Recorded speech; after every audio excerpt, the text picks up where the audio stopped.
দিব্যশ্রী চ্যানেলে আপনাদের সকলকে স্বাগত। অচিন্ত কুমার সেনগুপ্ত লেখা পরম পুরুষ শ্রী শ্রী রামকৃষ্ণ থেকে পাঠ। আজ পর্ব 152। ওম স্থাপকায় চ ধর্মস্য সর্বধর্মস্বরূপিণে অবতার বরিষ্ঠায় রামকৃষ্ণায় তে নমঃ।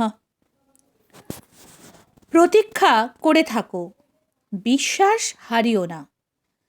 নিরাময় হতে পারে না এমন রোগ নেই, অপসৃত হতে পারে না এমন বাধা নেই, বিগলিত হতে পারে না এমন কাঠিন্য নেই।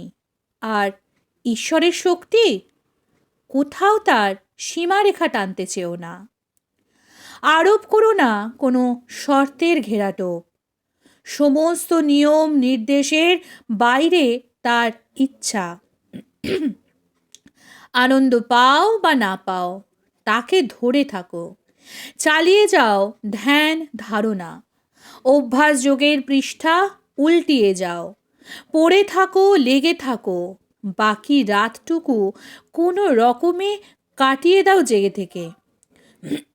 দেখনি, পিত্তদোষ হলে চিনি ভালো লাগে না, কিন্তু রোজ যদি অভ্যেস করে একটু চিনি খাও, পিত্তদোষ তো সেরে যাবেই, চিনিকেও মিষ্টি বলে অনুভব করবে।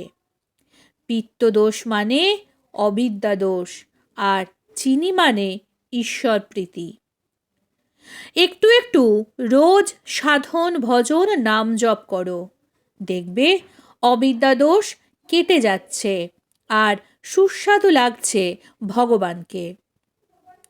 হবে না, হচ্ছে না বলো না, শুধু লেগে থাকো, জেগে থাকো। বীজ বুনতে বুনতেই কি ফল হয়? ধৈর্য ধরো, বীজ বাঁচিয়ে রাখতে তৎপর হও। জলসেচ নিরেন দাও, পোকার কামড় বা পাখির ঠোকর যেন না লাগে। তারপর বেড়া দাও, ছাগল গরু যেন না মুখ বাড়ায়। এত হ্যাঙ্গামা হুজ্জুতের পরেই না ফসলের হাতছানি। সমস্ত খাটুনির মজুরি মেলে, ঈশ্বরের খাটুনির মজুরি মিলবে না। আর যাই করো তালে ভঙ্গ দিও না। সে কৃপণ রাজার গল্প শোনো। বুড়ো হয়েছে, রাজকাজ দেখার ক্ষমতা নেই, অথচ শাসনভার যে ছেড়ে দেবে ছেলের ওপর, তারও প্রবৃত্তি হয় না। ছেলে বড় হয়েছে, উপযুক্ত হয়েছে, তাতে কি? রাজ্য পেলে পাছে বেশি খরচ করে, সেই ভয়েই অভিভূত। মেয়ে বড় হয়েছে, কিন্তু তার বিয়ে দিতে গেলেই বেরিয়ে যাবে অনেক টাকা, তাই মেয়ের বিয়ের ব্যাপারেও রাজা উদাসীন। সেই রাজ্যে নামজাদা নট নটি এসেছে, ইচ্ছে রাজাকে নাচ দেখায়। এত বড় নাচিয়ে বাজিয়ে না দেখলেও রাজার মান থাকে না, অথচ দেখতে গেলেই তো একগাদা খরচ। নট নটিকে সরাসরি নাও বলছে না, অথচ আসরও বসাচ্ছে না, হবে হচ্ছে বলে ঠেকিয়ে রেখেছে। নট নটি মন্ত্রীর দ্বারস্থ হলো। মন্ত্রী রাজাকে গিয়ে বললে, আপনার কিছু খরচ হবে না, আপনি আসর ডাকুন। কিছু খরচ হবে না জেনে রাজা আশ্বস্ত হলো, তবে আসর জমাও, ঢ্যাঁচড়া পিটিয়ে দাও। সভায় তিল ধারণের স্থান নেই। রাত্রির প্রথম প্রহরেই শুরু হলো তামাশা। নটি নাচছে আর নট তাল বাজাচ্ছে। এক একটা নাচ শেষ হয়, নটি তাকায় এদিক ওদিক, যদি কোথাও থেকে আসে কোনো উপঢৌকন। একটা কানাকড়িও কেউ ছুঁড়ে মারে না। বিষাদ ভাব কাটিয়ে নটি আবার নাচ শুরু করে। নট আবার ঢোল তুলে নেয়। নৃত্য শেষে আবার সেই রিক্ততা, সেই শূন্যাঞ্জলি। ক্লান্ত হয়ে পড়ল নটি। রাত্রি দ্বিপ্রহর কখন কেটে গিয়েছে, তবু একটা পয়সা উপার্জন হলো না। আশার শেষ নেই, আবার তাল বাজালো নট। তৃতীয় প্রহর গিয়ে এখন শেষ প্রহরও প্রায় যায় যায়। নটি বোধহয় এবার ভেঙে পড়বে। ম্লান কণ্ঠে বললে এবার নটকে, রাত তো প্রায় কাবার হতে চলল, শরীর অবসন্ন, এক ফুটো পয়সাও মিলল না এ পর্যন্ত। হে নট, বৃথা তাল বাজাও, তোমার তাল বাজানো অনর্থক। বিমর্ষ চোখে ক্ষীণ হাসির আভা এনে শান্ত স্বরে নট বললে, বৃহৎ গই থোড়ি রহি, থোড়ি ভি আভি যায়, নট কহে দইতাকো তাল মে ভঙ্গ না পায়।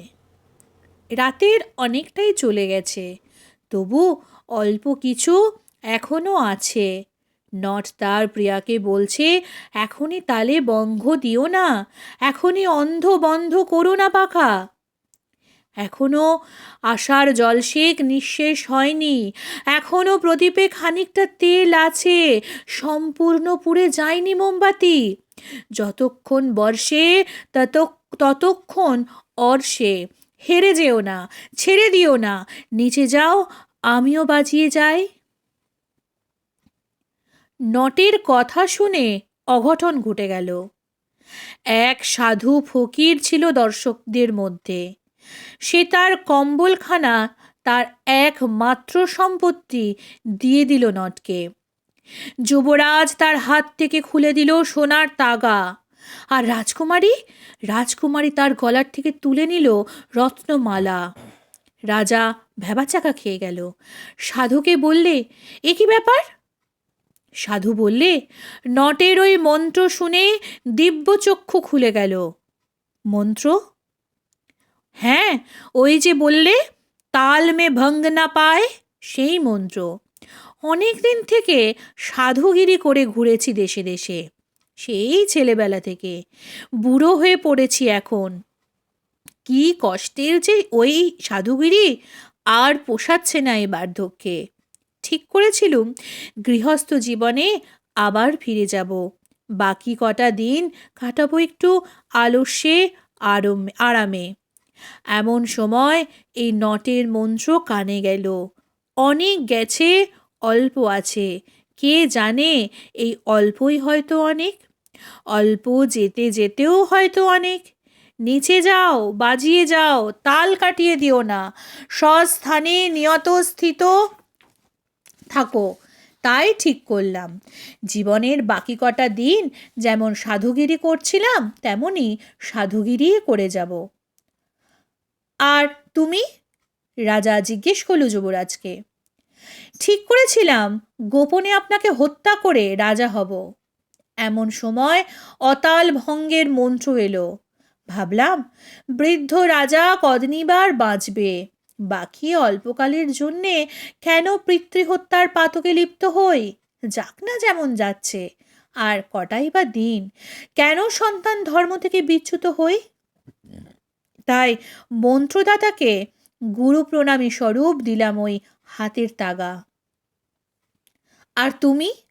রাজকন্যাকে লক্ষ্য করল রাজা। ঠিক করেছিলাম বাড়ি থেকে বেরিয়ে গিয়ে বিয়ে করব। এমন সময় বিদ্যুতের মতো মন্ত্রের চমক এলো। অনেক গেছে, অল্প আছে, সেই অল্পও বুঝি যেতে বসেছে। তবু অল্পের জন্য স্খলিত হইও না। বুড়ো বাপের আয়ু বার কতদিন, কার্পণ্যের জন্যে বিয়ে দিচ্ছেন না, তার দৃঢ়ভাবেই আসবে সেই দাক্ষিণ্যের শুভ লগ্ন।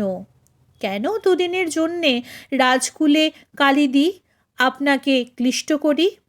তার চেয়ে প্রতীক্ষা করে থাকি, বাধা অপসারিত হবে, পাবো সেই মনোনীতকে।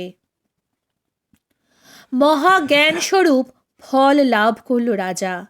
ছেলেকে রাজপদে অভিষিক্ত করল, মেয়েকে সমর্পণ করল বাঞ্ছিত পাত্রে। তাই শুধু লেগে থাকো, পড়ে থাকো, ধরে থাকো, শুধু নাম করে যাও, শুধু সহ্য করে যাও।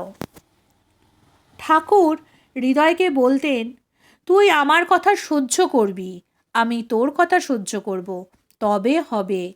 তা না হলে ডাকতে হবে খাজাঞ্চিকে। আর কিছু না করতে পারি, সইতে পারি। একমাত্র সহ্য করে যাওয়াই সাধন করে যাওয়া। ঢিমে তেতালা বাজালে চলবে না। 15 মাসে 1 বছর করলে কি হয়? চিরের ফলার হইও না।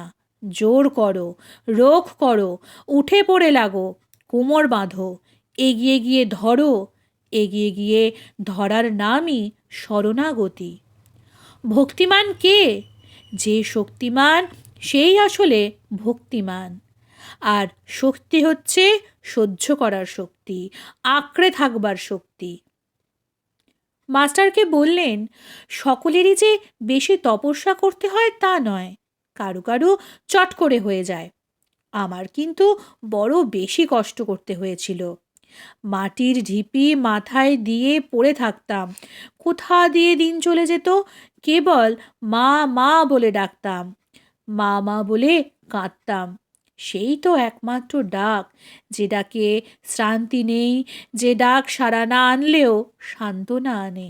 আর যখনই সান্ত্বনা পেলে তখনই বুঝলে সাড়া এসেছে। আর কেউ আমার থাক না থাক, আমার মা আছে। এই তো ধরে থাকবার কৌশল কলা। মা ভুলিয়ে রাখতে চান খেলা দিয়ে, কিন্তু মা যখন বুঝবে ছেলে খেলনা চায় না, মাকেই চায়, তখন আর মা কি করবেন? তাই শুধু মাকেই ধরে থাকো।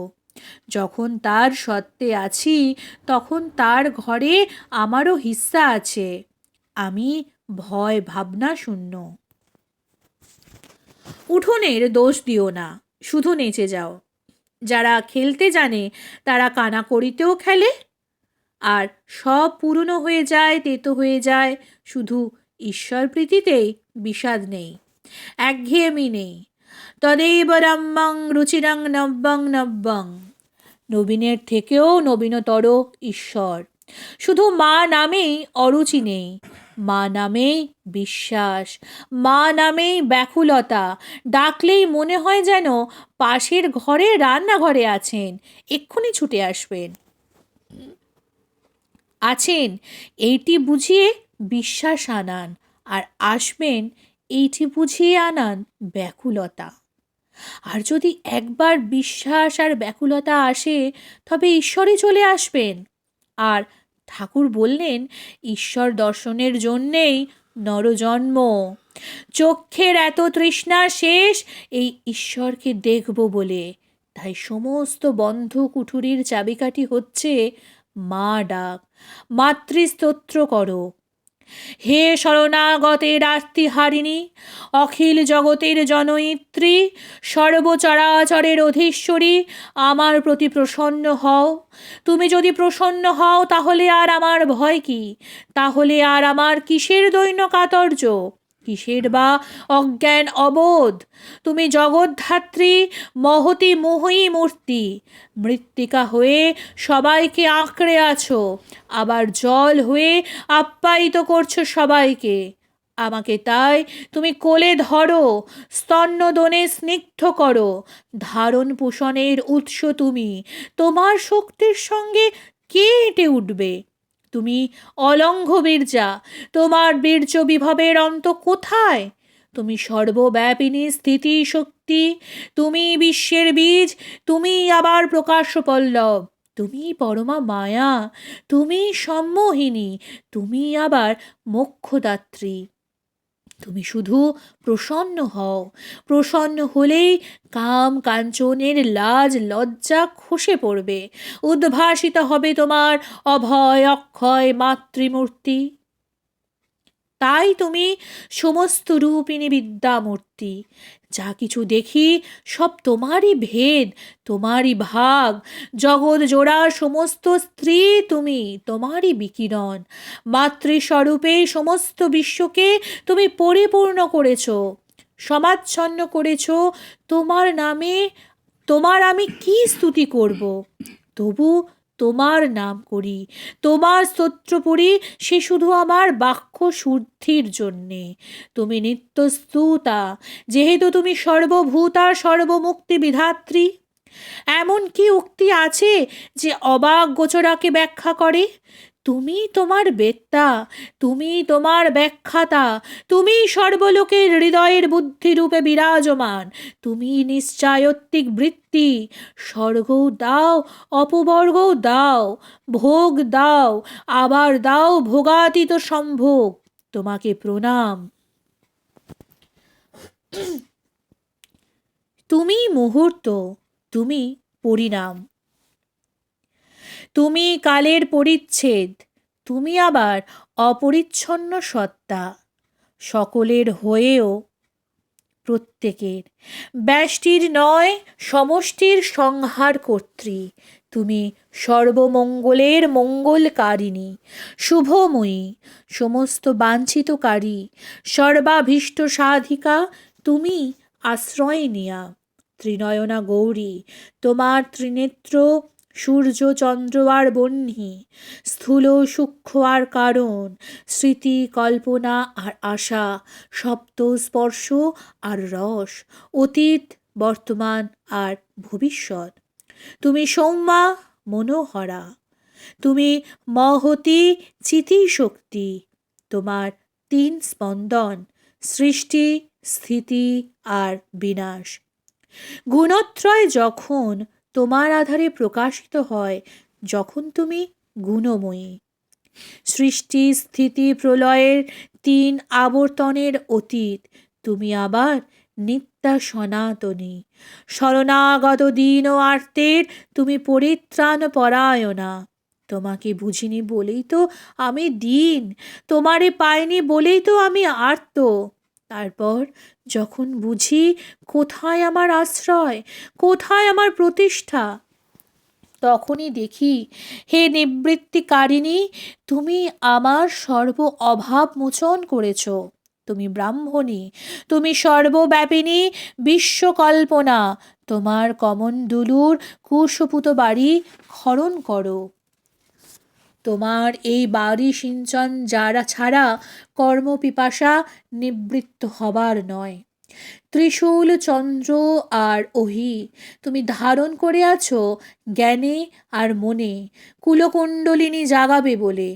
অধিষ্ঠিত আছো ধর্মরূপী বৃষভে, তুমি সব প্রকাশ রূপা মাহেশ্বরী, ময়ূর ভুজঙ্গ দলকে বিনাশ করে। তুমি সেই পাপনাশিনী পবিত্রতা। তুমি কুমারী, তুমি অনঘা, তুমি মহাশক্তি, তুমি শ্রেষ্ঠ আয়ুধ ধারিণী বৈষ্ণবী, শঙ্খ চক্র গদা শ্রাঙ্গ শোভিতা। তুমি প্রসন্ন হও, তুমি বারাহী মূর্তিতে উগ্র মহাচক্র ধারণ করে দ্রংষ্টা দ্বারা উদ্ধার করেছ বসুন্ধরাকে। তুমি না তুললে কে ভাঙত তার তিমির মগ্নতা, তার কাম কর্ম থেকে কে তাকে নিয়ে যেত চিরন্তন মঙ্গলের দিকে। মা, তুমি মঙ্গল রূপিণী। তুমি নারসিংহী, দম্ভের স্তম্ভ বিদীর্ণ করে হিরণ্যকশিপুকে নিধন করলে। তুমি ত্রৈলোক্য ত্রাণকারিণী নারায়ণী। তুমি কিরীটিনী, তুমি মহাব্রজা, তুমি সহস্র নয়নোজ্জ্বলা, অনাত্মাবোধ রূপী বৃত্র তোমারই শস্ত্র প্রহারে পরাভূত। তুমি অসুর ঘাতিনী ব্রাহ্মী শক্তি। তুমি শিবদূতী ঘোর রূপা মহারাবা সর্বসন্ত্রাসকারিণী। তুমি দ্রংষ্টা করাল বদনা শিরমাল্য বিভূষণা। তুমি চামুণ্ডা দানব মথনা। তুমি লক্ষ্মী, তুমি লজ্জা, তুমি পুষ্টি, তুমি শ্রদ্ধা, তুমি স্বধা, তুমি ধ্রুবা বিনিশ্চলা। তুমি অজ্ঞান রূপা মহারাত্রি, অনাত্ম প্রত্যয় রূপা অবিদ্যা। তুমি আবার পরমা সুমোহিতি ব্রহ্মবিদ্যা। তুমি মেধা ধারণবতী বুদ্ধি। তুমি সরস্বতী, শুদ্ধ জ্ঞানবাসিনী, অখিল বিদ্যা। তুমি বরা অভয় প্রদা। তুমি সাত্ত্বিকী, তুমি রাজসী, তুমি তমভূতা, তুমি নিয়তা নিশ্চয়ত্বিকা। তুমি সর্বস্বরূপা, সর্বেশা, সর্বশক্তি সমন্বিতা। তুমি আমাদের ভয় থেকে ত্রাণ করো, ত্রাণ করো জন্ম মৃত্যু পীড়িত অল্পজ্ঞতা থেকে, হরণ করো আমাদের জীবাত্মের দুর্গতি। তোমার লোচন ত্রয় ভূষিত সৌম্য মুখমণ্ডল আমাদের সর্বভূত থেকে রক্ষা করুক, রক্ষা করুক জড়ত্বের শাসন থেকে। তুমি তো জড়ত্ববাসিনী চৈতন্য শিখা, তোমার জ্বালা করাল ত্রিশূল আমাদের রক্ষা করুক, রক্ষা করুক তোমার জগৎপুরী পূরণী আনন্দিনী ঘণ্টার ধ্বনি, রক্ষা করুক অসুর রক্ত পঙ্ক লিপ্ত তোমার করোজ্জ্বল খড়গ, রক্ষা করুক ভয় থেকে, পাশ থেকে, বদ্ধতা থেকে। তুষ্ট হয়ে তোমার রোগ নাশন, রুষ্ট হয়ে তোমার রোগ শাসন, তোমার তুষ্টি রুষ্টি দুই তোমার মঙ্গল স্পর্শ, তোমার তুষ্টিতে অভীষ্ট পূর্তি, রুষ্টিতে অভীষ্ট বলয়, অভীষ্ট বিলয়। কখনো সঞ্চিত করো, কখনো বঞ্চিত করো, কিন্তু যে তোমাকে আশ্রয় করেছে তার আর কিসের ভয়, কিসের অভাব। মা, তুমি মমত্ব গর্তে বিবেক দ্বীপ, তুমি বিভ্রান্ত হয়ে অনুসন্ধান করছো নিজেকে, আবার ভ্রান্তিও যে তুমি, আবার উদ্ভাসিনী উন্মুক্তিও তুমি। অনেক রূপে আত্মা মূর্তিকে বহুধা করে পরিব্যাপিনী হয়ে আছো, রূপে রূপে প্রতিরূপা হয়ে আছো কন্যা। তুমি ছাড়া আর কে আছে? বহু হয়েও তোমার একত্ব অক্ষুণ্ণ, অনন্ত আধারে তুমি একাধেয়া, যেমন অজ্ঞানে তেমনি অধ্যবসায়ে, যেমন অন্ধকারে তেমনি বিধূম পাবকে, কা তদ্বন্না। আর কে আছে তুমি ছাড়া? তুমি সর্বজীব সম্মোহিনী সর্বরী, তুমি আবার সর্বভূত হিতৈষিণী জ্যোতির্গঙ্গা। দ্বিতীয়াকা মমাপরা, আমার দ্বিতীয় কোথায়? আমি স্পন্দনাত্মিকা নিত্য প্রবৃত্তি মতি শক্তি, আমি প্রবিদ্ধ সলীলা বেগবতী স্রোতস্বতী, আমি লোক বরদা বিশ্বেশ বন্দা। ঠাকুর বলছেন মাস্টারকে, আর বিচার করো না। আমি রাত্রে একলা রাস্তায় কেঁদে বেড়াতাম আর বলতাম, মা বিচার বুদ্ধিতে বজ্রাঘাত দাও। বলছেন আবার মাস্টারকে, ভোগের লুচি বেড়ালকে খাইয়েছিলাম, দেখলাম মাই সব হয়েছে, বেড়াল পর্যন্ত। কিন্তু হলো না তাতে। খাজাঞ্চি সেজবাবুর কাছে চিঠি পাঠালে অনাচারের শাসন করতে। সেজবাবু লিখলে, উনি যা করেন তাতে কিছু বলতে যেও না। আহা, কত রূপে মাকে দেখলাম, কত বেশে, কত বয়সে। কাল মাকে দেখলাম। ঠাকুর বলছেন প্রাণকৃষ্ণকে, গেরুয়া জামা পরা, মুড়ি সেলাই নেই জামাতে, আমার সঙ্গে কথা করছেন। শুধু ভাব ভক্তিতে দর্শন, ভাবতে ভাবতে প্রেমের চক্ষু হয়ে যায়, সেই চক্ষুতেই মায়ের আবির্ভাব। হলধারী কি তা মানত? বলতো তিনি তোমার ভাবের জন্য বসে আছেন, আর কি তিনি ভাব অভাবের অতীত। আমি তখন মাকে গিয়ে বললাম, মা হলধারীর কথাই কি ঠিক? তাহলে তোমার এই রূপ রূপ সব মিথ্যা? মা তখনই রতির মার বেশে দেখা দিলেন। কে রতির মা? লালাবাবুর রানী কাত্যায়নের মোসাহেব, গোড়া বৈষ্ণবী, কিন্তু বড় একঘেয়ে। রতির মার বেশে দেখা দিয়ে মা কি বললেন? বললেন, তুমি ভাব নিয়েই থাকো, কিন্তু আমরা সংসারীরা আছি অভাব নিয়ে। ঠাকুর বললেন, অভাবও পথ, ভাব অভাব সবই পথ, অনন্ত মত অনন্ত পথ। মা আমার হাত ধরে নিয়ে যাও। ঠাকুর হাত বাড়িয়ে দিয়ে কাঁদছেন মায়ের জন্য। আমি ছোট ছেলে, হাঁটি হাঁটি পা পা করে চলতে পারছি না, তুমি এগিয়ে এসে আমাকে ধরো, আমাকে কোলে করে নিয়ে যাও। যে পথ দিয়ে হাঁটি না কেন, তোমার কোলটুকুই আমার শেষ পৈঠা। কারণ নন্দন রূপিণী মা বলো আমি খাবো না, তুমি খাবে। এ সংসারে ডরিকারে রাজা যার মা মহেশ্বরী, আনন্দে আনন্দময়ীর খাস তালুকে বসত করি। ওম নিরঞ্জনং নিত্যমনন্তরূপং ভক্তানুকম্পাধৃতবিগ্রহং বৈ ঈশাবতারং পরমেশমিড্ডং তং রামকৃষ্ণং শিরসা নমামি। আজকের পর্ব এইখানেই শেষ হলো। পরবর্তী পর্ব আসবে আগামীকাল। নমস্কার, সঙ্গে থাকুন, সুস্থ থাকুন, ভালো থাকুন। জয় ঠাকুর।